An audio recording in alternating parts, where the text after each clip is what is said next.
When did making plans get this complicated? It's time to streamline with WhatsApp, the secure messaging app that brings the whole group together.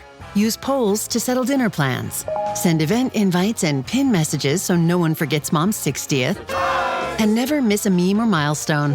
All protected with end-to-end encryption. It's time for WhatsApp. Message privately with everyone. Learn more at whatsapp.com.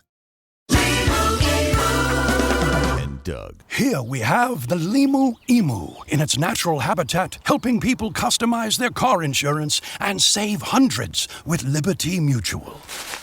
Fascinating. It's accompanied by his natural ally, Doug. Limu? Is that guy with the binoculars watching us? Cut the camera. They see us. Only pay for what you need at libertymutual.com. Liberty, liberty, liberty, liberty. Savings vary. Underwritten by Liberty Mutual Insurance Company and affiliates. Excludes Massachusetts.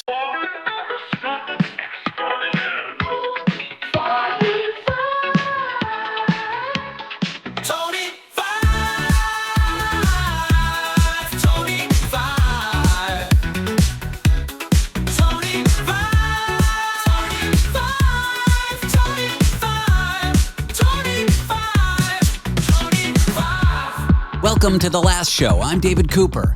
As the old saying goes, you eat your peacock to spite your neighbor. We are here with foreign correspondent Tony Five reporting live from Lille, France. Why are you in Lille, France, Tony? David, this morning I woke up, I got on the wrong train, and I ended up in Lille, France, which, as you know, is a different country to the UK. Very interesting. They don't speak English here, very disappointing. And where I am at the moment, I am in a hotel reception. There are a lot of students here. David, you know how I feel about students. Malingerers, and they smell. So you just picked up and headed off to, is Lille on the coast? Like what? It's in the north of France? Where is Lille? I've never even heard of it. So Lille it's northern France. It's on the Belgian border. It's only an hour and a half from St. Pancras, the Eurostar. And it is wonderful, actually. Yeah, it's really, really good. It's very French. I don't really understand what people are talking about. So what we do, being the foreign correspondent that I am, is I just speak English louder, David. That's how you deal with the French. You just speak English loudly at them, and then everything will go well, as the old saying goes. David, in terms of old sayings, yeah, it's cut your nose to spite your face, my friend. I don't know about the introduction that you mentioned. No. It's kill your peacock to spite your neighbor. Let's talk about this story about a Florida man. For any animal lovers or peacock lovers, a little content warning. This might get a little macabre, a little dark, a little, uncomfortable. But this man has been arrested on animal cruelty charges, allegedly, for eating his pet peacock. But why did he eat his pet peacock is the great question here. David, I think you glossed over the main part of the story. We promised to never do Florida-based stories. I tried to ban it. You keep bringing it up. I do not think that state exists because things that happen there are insane. So you're right. Florida man argued with his neighbor because his neighbor kept feeding his peacocks. Now, peacocks are beautiful creatures. They have these big, huge feather displays. Yeah, people know what a peacock is, you nut. I'll be honest with you, David, I don't really know our audience well. So, yes. So, yeah, you know what a peacock is. Basically, he decapitated a peacock, let it out, and cooked it on a frying pan. Now, David, as you well know, I love me a chicken. Peacock, I don't know. I draw the line. Well, these are protected animals, but they're his logic for allegedly doing this animal cruelty act, which is just awful. Like, I respect animals, and I respect the peacocks. Side note, peacocks are vicious. Like, they look really pretty, but do not mess with them. I wouldn't say they're as vicious as geese, but they're pretty vicious. All right, so this guy, he's upset because his neighbor is feeding his pet. Could you imagine offing your own pet because you're angry that your neighbor fed it? Well, as you know, I've got a lovely dog called Frank, and if my neighbours were feeding Frank, it would save me a considerable amount of money. And in fact, I would reward them. I wouldn't cut him up. Why would you do that? Was this guy ill? Was he sick? Why did he end up doing that? This is why we have to do Florida stories, despite you not loving them. Florida's the answer to that question. Florida. I mean, do you think there's something in the water there apart from the alligators? Maybe it's all the alligator, refuse or leavings poisoning people's brains. Oh, David, we could be stumbling on something. This could be part of Big Alligator.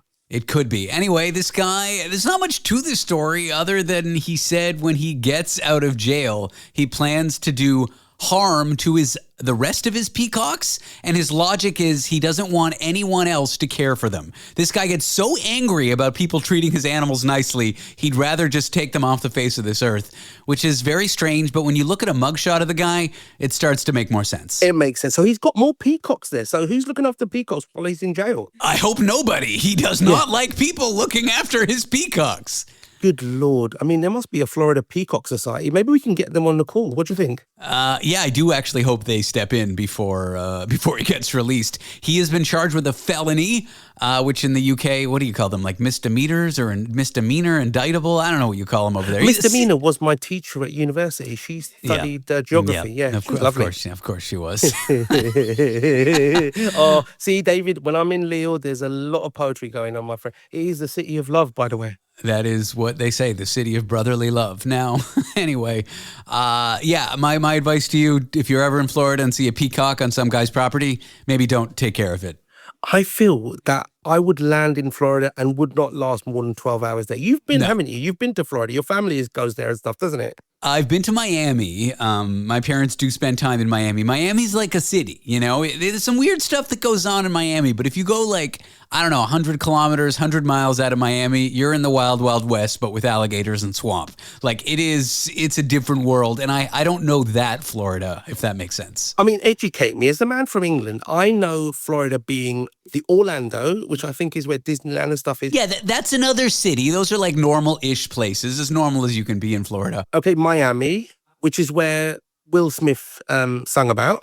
That is true. Right. But then you get rural or sparsely populated Florida. And this is only a Florida I know like you from the news stories. It seems like a weird place.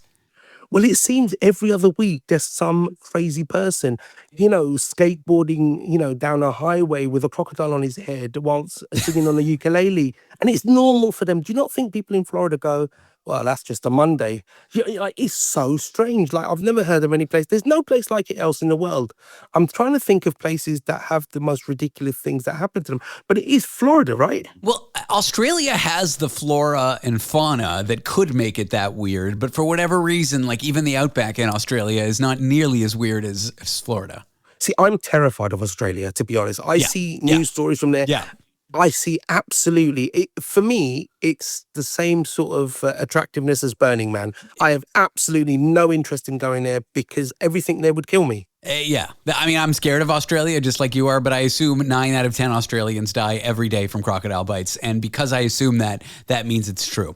Tony, quickly, can you tell me more about Lille, France, where you're reporting live from? Yes, it's French. Okay. Yeah. So what are you up to today then, David? So, no, it's a beautiful place. So it's like I said, it's on the border with Belgium. There's a lot of Belgium and Flemish influences here. I'm going out for a meal later on tonight, and I will report later if I've died of some sort of diphtheria. But it's lovely. It's a beautiful city. It's famous for the Lille Zoo. It's also famous for the Lille Zara shop and the Lille Sephora, which I went past earlier on.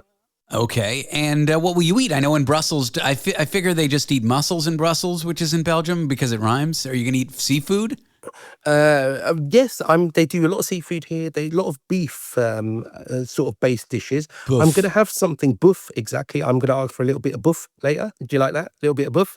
I'm going to have a beef casserole, I think. I don't know what it's called, but I've seen it in a number of shops.